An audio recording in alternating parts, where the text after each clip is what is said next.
लोकसभेतील पिछेहाट, संघ आणि भाजपात उडालेले खटके, जे.पी. नड्डा यांच्या विधानानंतर दोहोंमध्ये आलेली कटुता, विधानसभेच्या दृष्टीने करावी लागणारी तयारी आणि लोकसभा निवडणुकीत झालेल्या चुकांना दुरुस्त करण्यासाठी आज मुंबईत भाजप आणि संघाची समन्वय बैठक आयोजित करण्यात आली होती।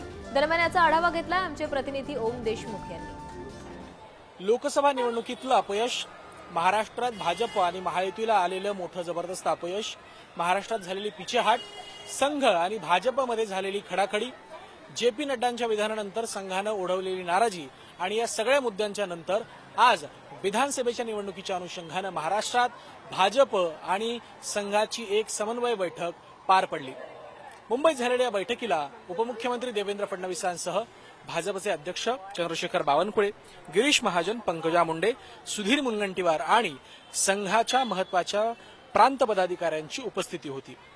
मुळातच महाराष्ट्रात झालेलं कमी मतदान भाजपसाठी चिंतेचा विषय बनलेला आहे। या पार्श्वभूमीवरती आजच्या बैठकीमध्ये जे मतदान कमी झालं त्याबद्दल, मतदार याद्यांबद्दल, मतदार यादीत झालेल्या घोळांबद्दल, मतदार संघ आणि मतदान केंद्रांची जी काही स्थिती आहे त्याबद्दल कशा प्रकारे काम करता येईल आणि विधानसभा निवडणुकीमध्ये अधिकाधिक मतदान कशा प्रकारे घडवून आणता येईल या सगळ्या संदर्भात महत्वाची चर्चा झाल्याचं कळतंय।